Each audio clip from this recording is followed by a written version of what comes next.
लगता है ये हुकूमत फकत एक जलसी की मार है। जब तक 10 सितंबर की वकूआ का इंक्वायरी नहीं होती, पाकिस्तान तहरीक इंसाफ के एमएनए इस पार्लियामेंट में शिरकत नहीं करेगा। 65 members have voted in favor and 4 members are against it. The motion is carried by the votes of not less than 2/3 of the House. The bill is passed by the Assembly by less than 2/3 of the total membership of the Assembly. लोगों को गोलियां मारी, हमारे सैकड़ों लोग शहीद कर दिए गए, सैकड़ों लोगों को इस वक्त गोलियां लगी हुई हैं, बाकी जख्मी हैं। ये धरना एक तहरीक है, वो खान साहब की कॉल तक ये धरना जारी रहेगा। वेलकम टू न्यूज़ वाइज, मैं हूं आरिफा नूर। नाजरीन, आज 2024 का आखिरी दिन है। गुज़िश्ता रोज़ की तरह आज भी हम साल 2024, आने वाला साल 2025, इन दोनों पर बात करेंगे।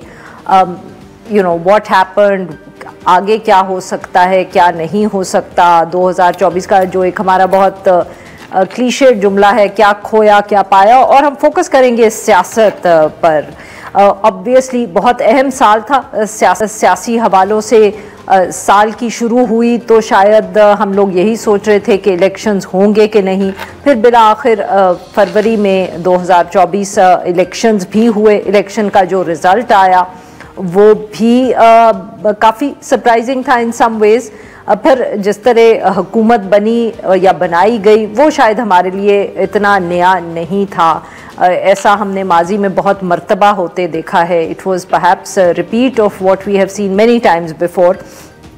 मगर फिर सियासी तौर पे कुछ सेटल नहीं हुई बात। जब भी हुकूमत आती है, जैसी भी हुकूमत आती है, हमेशा एक हनीमून पीरियड तो रहता ही है, चाहे वो 2018 में हो या 2013 में या 2008।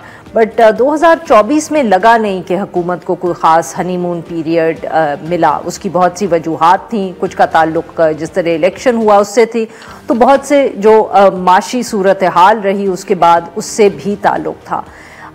जुडिशरी के हवाले से भी बहुत से चैलेंजेस रहे, इलेक्शन रिज़ल्ट्स के हवाले से भी बहुत सी क्राइसिस, कंट्रोवर्सीज़ आई, और फिर जो पाकिस्तान तहरीक इंसाफ की तरफ से एक सियासी चैलेंज रहा, चाहे वो जलूसों की सूरत, जलसों की, धरनों की सूरत में हो, चाहे वो रिज़र्व सीट्स का मामला हो, चाहे वो जुडिशरी और कॉन्स्टिट्यूशनल अमेंडमेंट हो, अब बहुत एक के बाद दूसरा इवेंट।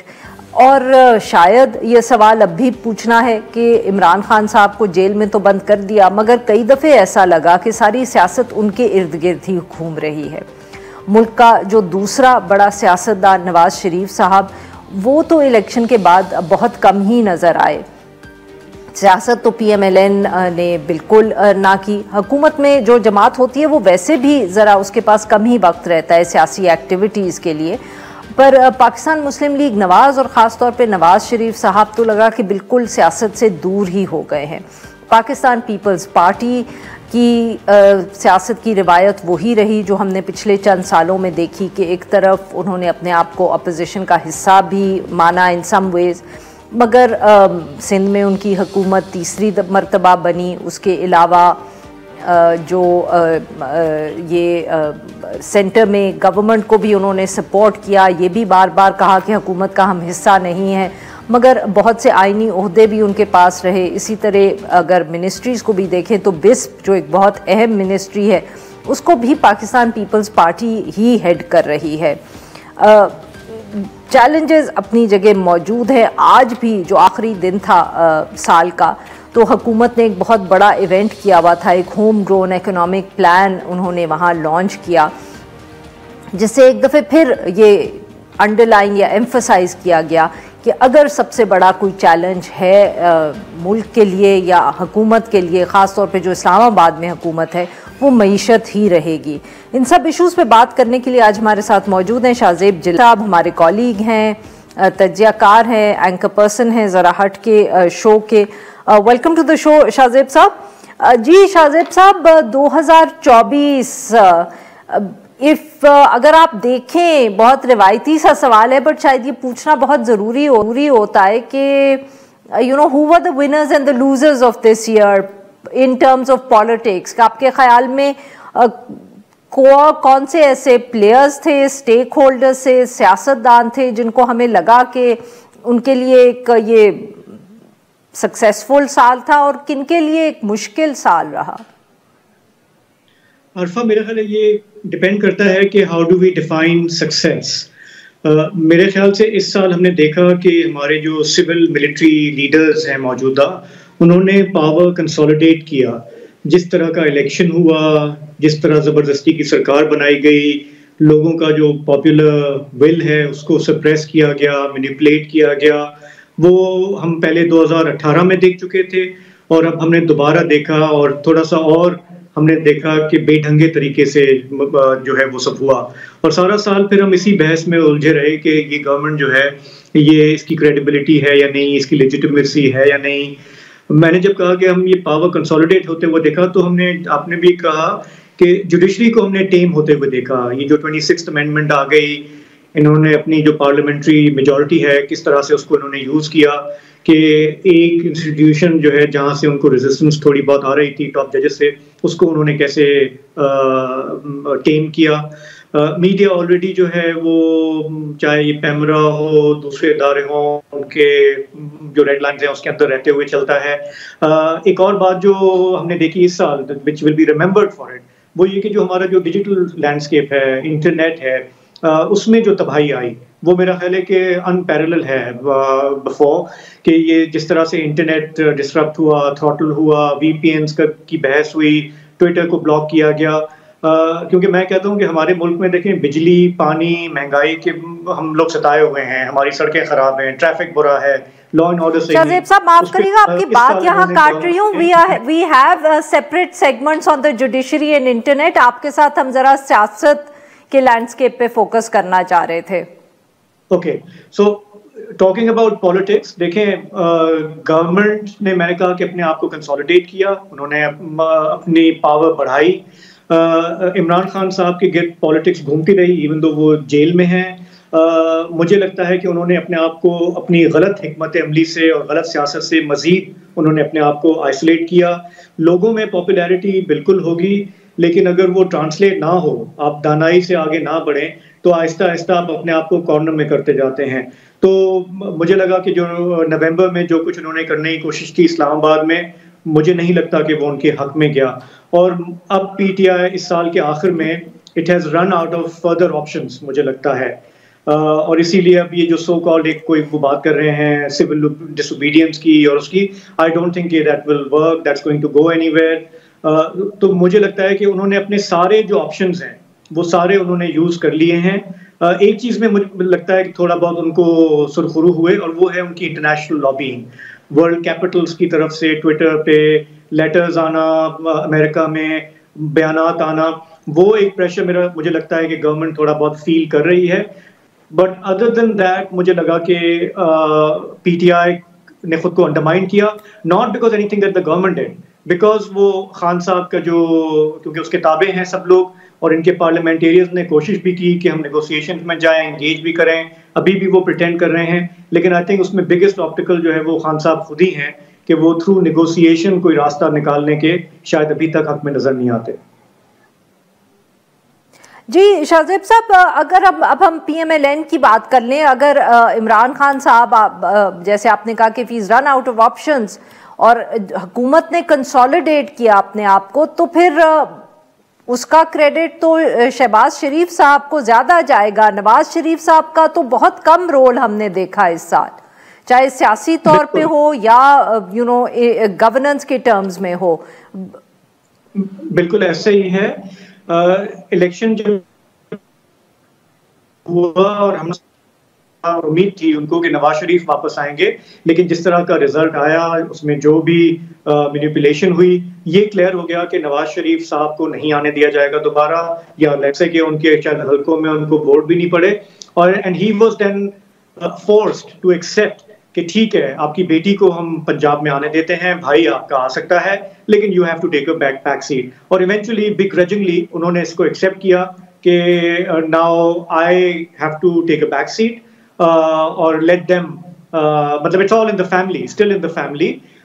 लेकिन उनको ये एक कॉम्प्रोमाइज एक्सेप्ट करना पड़ा, इसीलिए हमने उनको ज्यादा एक्टिव नहीं देखा और वो थोड़ा सा फादर फिगर के रोल में आ गए हैं। लेकिन जाहिर है कि पार्टी अभी तक उन्हीं की है और लोगों में उन्हीं का ज़्यादा असर है।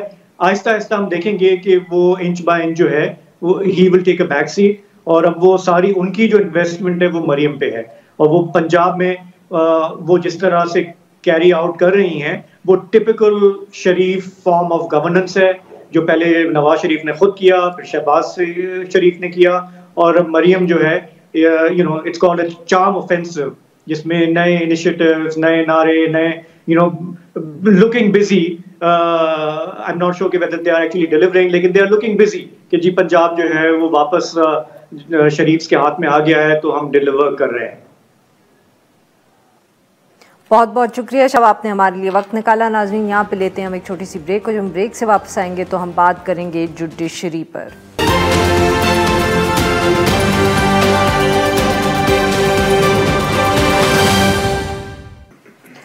वेलकम बैक नाज़रीन। प्रोग्राम के इस हिस्से में हम बात करेंगे अदलिया का। 2024 अदलिया के लिए, आइन के लिए कैसा रहा।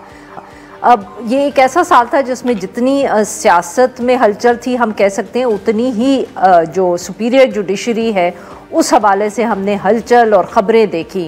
इलेक्शन होने से पहले ही इलेक्शन के ऊपर अगर हम कह सकते हैं जो सबसे बड़ा असर पड़ा वो था जो सुप्रीम कोर्ट में फ़ैसला हुआ कि पाकिस्तान तहरीक इंसाफ से बल्ला छीन लिया गया। उसके बाद इलेक्शन हुआ, इलेक्शन का जो रिज़ल्ट आया, रिज़ल्ट के बाद एक दफ़े फिर सारी जो तवज्जो थी, सारी जो सियासत थी वो सुप्रीम कोर्ट में ही होती हुई नज़र आई जब रिज़र्व्ड सीट्स का केस वहाँ गया।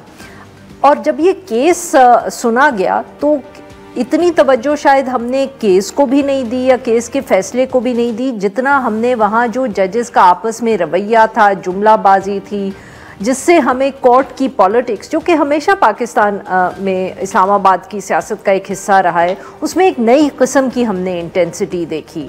चीफ जस्टिस अता बंदयाल साहब के टेन्योर के दौरान ही जो जजेस में इख्तलाफात थे, एक दूसरे को खतूत लिखने की एक रिवायत जो पड़ी थी, उसको हम कह सकते हैं कि उसका एक नया चैप्टर जो था वो हमें रिज़र्व्ड सीट्स के केस में नज़र आया। ये कहानी इसी तरह चलती रही। फिर एक आइनी तरमीम हुई, आइनी तरमीम के बाद अदलिया का कुछ बचा नहीं बचा, आइनी बेंच बन गया, जितनी एक हम कह सकते हैं कि एग्जीक्यूटिव का रोल हो गया जजेस को अपॉइंट करने में। तो अब आज जब ये हम सेगमेंट पे प्रिपेयर कर रहे थे तो सवाल तो यही था कि हम 2024 में अदलिया और सियासत के रोल की बात करेंगे या हम कहेंगे कि ये कुछ उबिचरी है अदलिया की जो आज हम डिस्कस करेंगे। इस पे बात करने के लिए आज मौजूद हैं साकिब बशीर साहब और वसीम मलिक साहब, दोनों कोर्ट अफेयर्स पे रिपोर्ट करते हैं। आज अब इवेंट्स डिस्कस करें या मतलब कि जिसको अंग्रेजी में कहते हैं ना उबिचरी लिखनी है अदलिया की, बताएं आप। ये 2024 का जो साल है मेरा ख्याल में अदलिया के लिहाज से तो बहुत ही मायूस कुन रहा। जो अदलिया का किरदार था, और अदलिया का किरदार सिर्फ अदलिया तक ही नहीं है बल्कि उसने ह्यूमन राइट्स, जो लोगों के हुकूक हैं, इंसानी हुकूक हैं, उनको प्रोटेक्ट करना है। उसने इलेक्शंस को अगर लें हम, इस साल ये इलेक्शंस का साल भी था, तो इलेक्शन से पहले, इलेक्शन के बाद जो कुछ हुआ उस हवाले से अदलिया नाकाम हुई।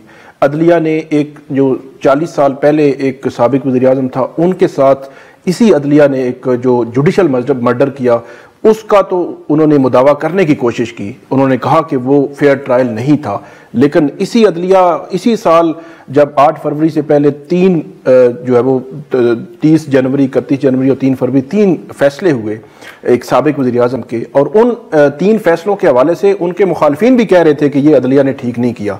तो इसी अदलिया की नाक के नीचे जस्टिस काजी फाइज़ चीफ जस्टिस से, तो उन्होंने उसको नहीं देखा कि जो आज गलत हो रहा है हमने कल ठीक करना है, हम 40 साल पहले वाला ठीक कर रहे हैं। फिर अदलिया को जो है वो पूरी अदलिया आप ये समझें कि उसको कंट्रोल कर लिया गया। 26वीं आईनी तरमीम 13 जनवरी का फैसला जो था उसने मेरे ख्याल में बुनियाद रखी सारे स्ट्रक्चर को हिलाने की। 8 फरवरी जो इलेक्शन से पहले हुआ, फिर बाद में जो कुछ हुआ, फिर लोग आज़ाद हो गए।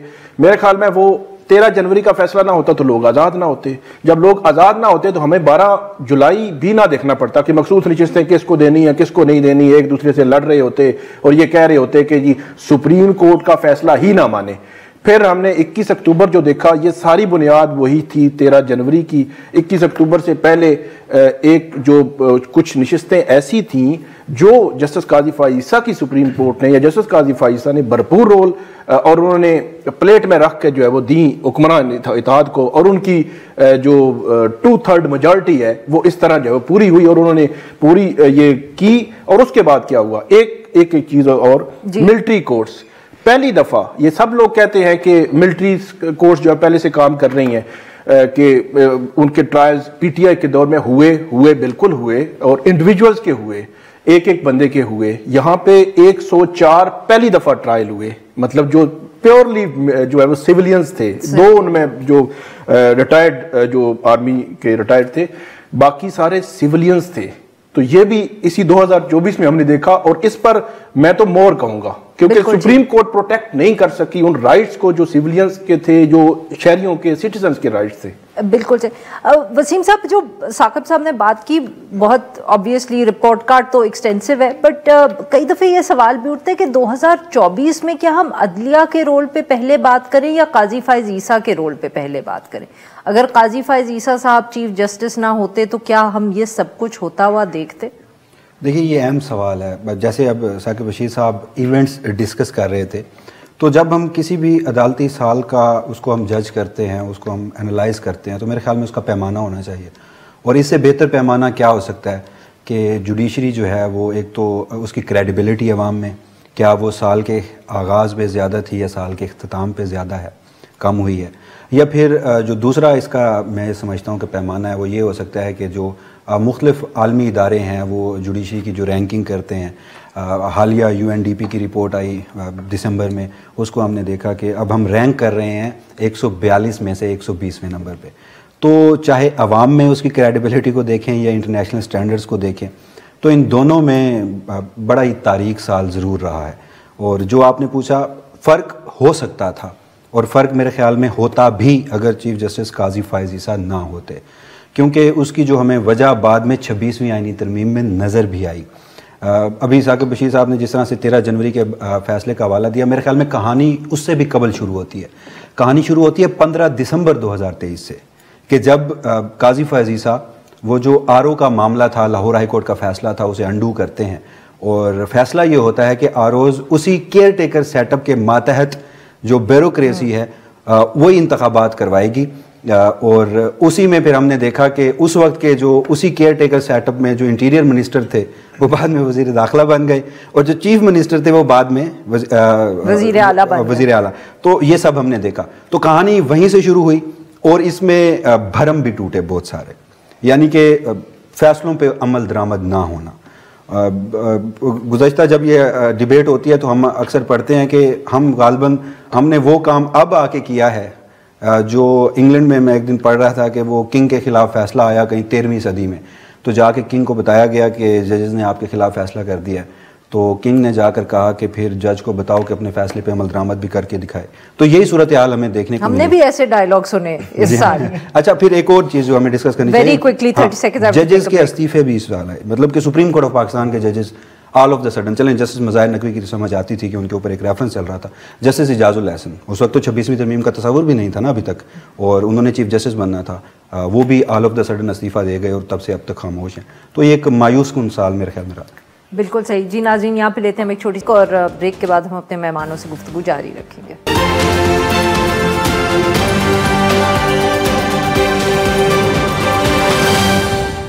वेलकम बैक नाजरीन, हम गुफ्तगू कर रहे हैं साकिब बशीर साहब से और वसीम मलिक साहब से, और हम उनसे बात कर रहे हैं 2024 अदलिया, और अब हम बात करेंगे आने वाले साल की। साकिब साहब, 2024 में तो हमने ओबिचरी पढ़ दी, अब क्या 2025 में कोई हम तब्दीली की उम्मीद रखें, या ये जो खामोशी सी एक छाई हुई है आपके सुप्रीम कोर्ट पे, सफ़ेद बिल्डिंग पे, ये यूं ही रहेगी? मकबरे की जो खामोशी है, मकबरे की खामोशी है वो, बल्कि काजी साहब जो है वो वहाँ पे मकबरा बना के गए हैं, वो अगरचे पूरा नहीं हुआ आज हो गया तो अच्छा वो आज साल के आखिरी दिन वो भी मुकम्मल चलेगा, बाकायदा तौर पर आवाम के लिए खोल दिया गया कि इंसानी हुकूक की जो उन्होंने मतलब किया है, मकबरा ही था ना, उनको पहले से ही पता था कि ये क्या बना के जा रहे हैं। अब जो सूरत हाल है, अब आइंदा क्या होगा, हम उसमें कोई जो सिनेरियो है वो नजर आ रहा है, वो उस पर बात कर सकते हैं कि एक तो अभी 26वीं तरमीम के खिलाफ दर्जन भर दरखास्तें जो है पड़ी हुई हैं और आईनी बेंच को पहली बात तो ये है कि फौरी तौर पर वो लगानी चाहिए। आपकी क्या हैसियत है, मतलब आप उसके जरिए आए हुए हैं और 3 माह हो गए हैं 21 अक्टूबर से, उनके पास आप क्यों भेज रहे हैं उन दरखास्तों को? नहीं, हम असल में मसला ये है ना कि जब आपने आइन और कानून के मुताबिक रहकर और अपनी जो राय की आज़ादी है उसका इजहार करने के अलावा हमारे पास तो कोई ऑप्शन नहीं ना। हम तो बार बार कहेंगे कि जनाब आप जज हैं, आप देखें, आप बेनिफिशरी हैं, आप इसके 26वीं तरमीम के खिलाफ दरखास्तें आई हुई हैं, उनको लगाएं फौरी। कहा तो है उन्होंने 2nd वीक ऑफ जनवरी जो है वो लगाएंगे। एक तो ये है। दूसरा, जो मिलिट्री कोर्स वाली मैंने बात की थी वो बहुत ही सेंसिटिव, बहुत ही अहम मामला है, उसको फौरी तौर पर उनको रिजॉल्व करना चाहिए और मेरे ख्याल प्रायोरिटी बेसिस पे उनको करना चाहिए। और ये कोई तरीकाकार नहीं है 1 घंटा आप लगाएं, एक हफ्ते में 2 दिन लगाएं। आप उस केस को उठाएं और 2-3 दिनों में डिसाइड करें, 5-4 घंटे बैठ जाएं, कोई मसला नहीं है। क्या मतलब घर में क्या करना होता है, छुट्टियां आप चले गए थे, और जो इन्होंने किया है मिलिट्री कोर्स वाले मामले में, अब क्या आप समझते हैं कि ये सारा कुछ रिवर्स होगा? नहीं, रिवर्स कैसे होगा कि जब अपीलों में भी लोग चले गए हैं, जेलों में भी चले गए हैं, सजाएं भी हो गई हैं। तो ये एक मेरा ख्याल में एक अच्छा प्रेसिडेंट सुप्रीम कोर्ट ने नहीं रखा।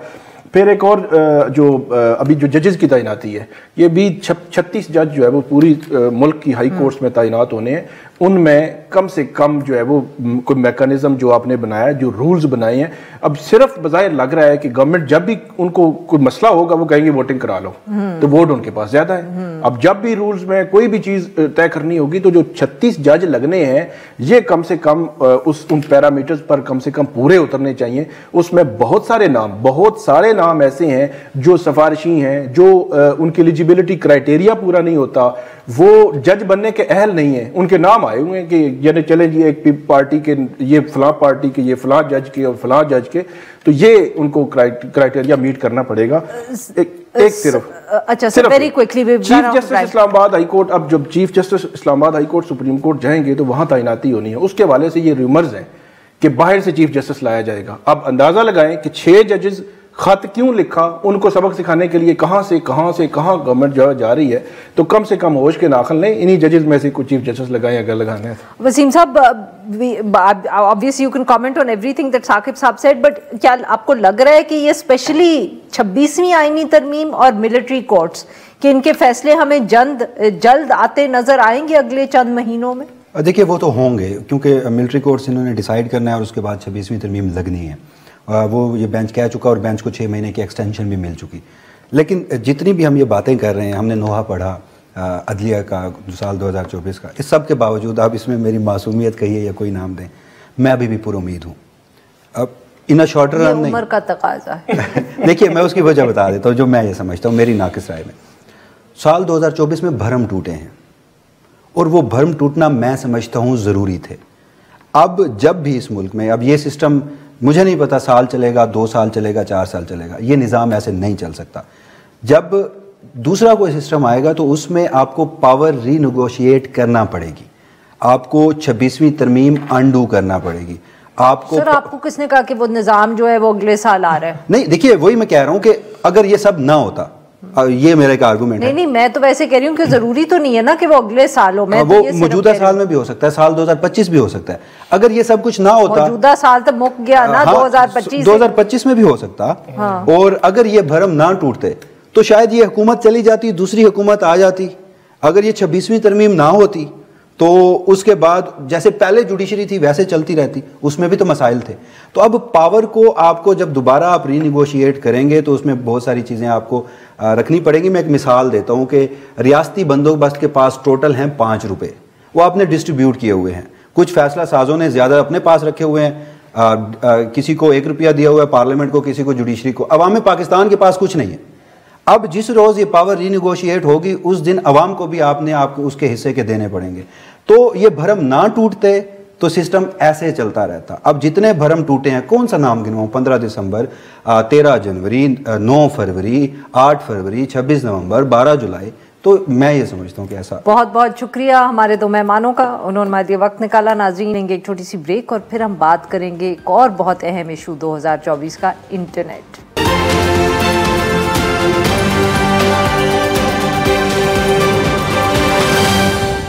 पाकिस्तान के अंदर आज जो डिजिटल कनेक्टिविटी है, despite all the challenges, we're confident that within the next 1 year बहुत सी ऐसी पेशरफ्त होने वाली है जिससे पाकिस्तान में इंटरनेट की स्पीड बेहतर होगी। पाकिस्तान के इंटरनेट केबल्स में ऐसे क्या है कि जो हमारे समंदर के मछलियां हैं वो सिर्फ पाकिस्तान के इंटरनेट केबल्स खाते रहते हैं।